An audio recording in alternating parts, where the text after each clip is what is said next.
Il m'a semblé qu'il n'était pas inutile, pour la bonne information de la Cour, de revenir sur l'origine du contentieux opposant le Gabon à la Guinée équatoriale. Depuis le début de la semaine, le Gabon et la Guinée équatoriale s'opposent devant la Cour internationale de justice, CIJ, à La Haye, sollicitant une résolution à un litige frontalier qui dure depuis 5 décennies. Le contentieux porte sur la souveraineté des 3 petites îles du golfe de Guinée, riches en ressources pétrolières potentielles. Après les plaidoiries de Malabo, lundi 30 septembre, c'était au tour des avocats de Libreville de défendre leur position mercredi 2 octobre. On rappellera à cet égard que le différend territorial opposant le Gabon à la Guinée équatoriale ne naît pas en 1972, comme on a tenté de le faire croire lundi dernier. Bien au contraire, il n'est que la suite des divergences ayant prévalu entre la France et l'Espagne dans le golfe de Guinée lors de l'expansion coloniale des puissances européennes en Afrique.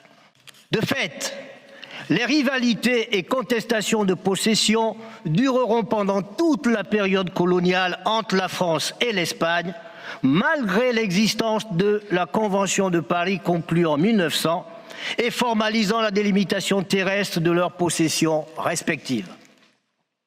Cette situation était due aux conditions de négociation, de conclusion et de rédaction de la dite convention qui ne brille pas forcément par la précision face à la situation sur le terrain largement inconnue des auteurs de la convention. Un tel état de fait ne pouvait que préparer les disputes actuelles. Au cœur des arguments du Gabon figure une convention signée en 1974 entre les 2 pays, que Libreville présente comme la preuve de sa souveraineté sur les îles de Mbagné, Cocotier et Konga. Ce texte, qualifié de bout de papier par les avocats de la Guinée équatoriale, constitue néanmoins un pilier central dans la stratégie de défense du Gabon. Malgré son obligation de respecter cette situation héritée du droit international, le Gabon a entrepris des efforts pour modifier la carte territoriale en 1970,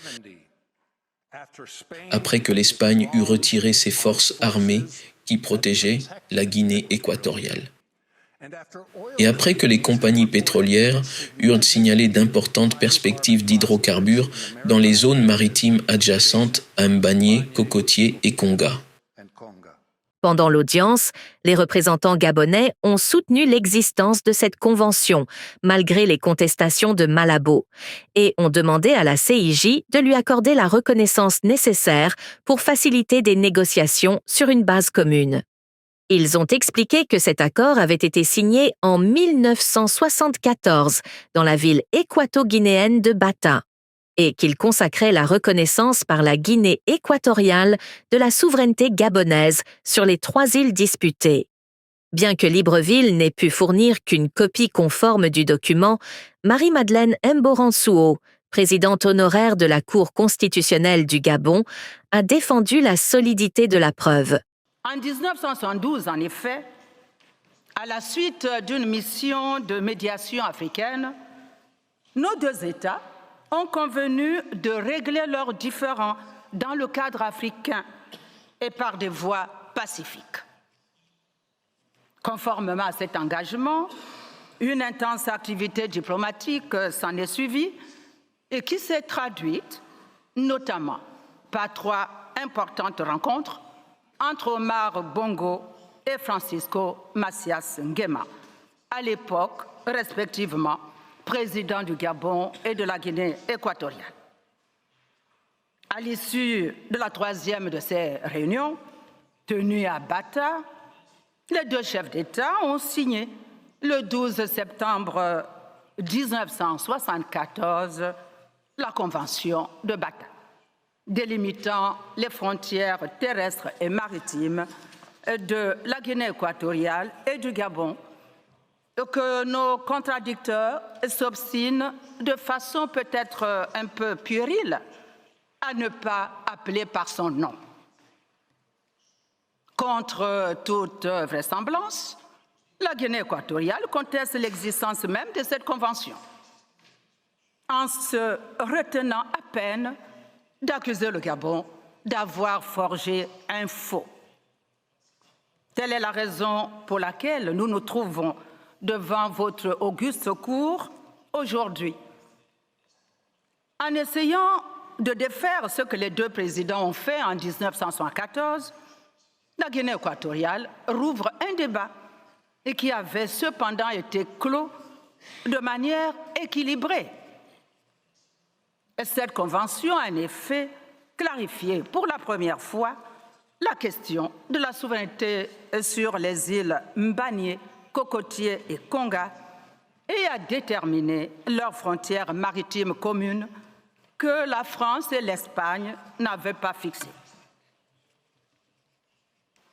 Tout est réglé, déclarait Omar Bongo Ondimba à la suite de cette rencontre à Bata. Réglé, cela veut dire réglé, settled. Mais la Guinée équatoriale a du mal à s'en tenir à la parole donnée. Et cela est tellement vrai qu'après avoir signé la convention, le président équato-guinéen, Mathias Nguema, a exprimé de regrets sur certains de ces aspects, reconnaissant du même coup et son existence et sa signification. Il est vrai aussi qu'en 1979, celui-ci a été renversé par un coup d'État militaire. Il est enfin tout aussi vrai que durant plusieurs années, la Convention de Bata n'a pas été expressément mentionnée dans les relations entre les deux pays, du fait que les différends étaient réglés et que, en conséquence, les relations entre les deux États étaient considérablement améliorées. Je vous invite, Excellences, Mesdames et Messieurs la Cour, à tenir compte du contexte culturel dans lequel s'inscrit ce silence apparent. Nous sommes en Afrique, quelques années après les indépendances. 2 ans avant la signature de la Convention de Bata, une médiation purement africaine avait insisté pour un règlement du différend dans un cadre africain. Les deux États, nouvellement souverains, sont soucieux d'entretenir des relations paisibles.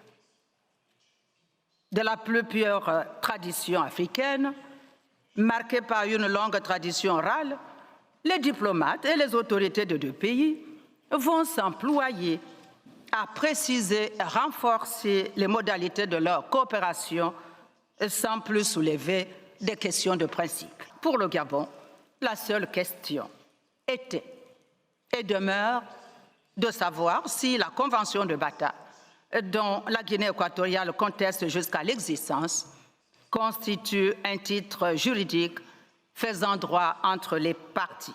Conformément à une pratique courante à l'époque dans les relations avec l'ancienne puissance coloniale, le président Omar Bongo avait fait parvenir une ampliation de la Convention à l'ambassadeur de France à Libreville, dès le 28 octobre 1974, a-t-elle expliqué.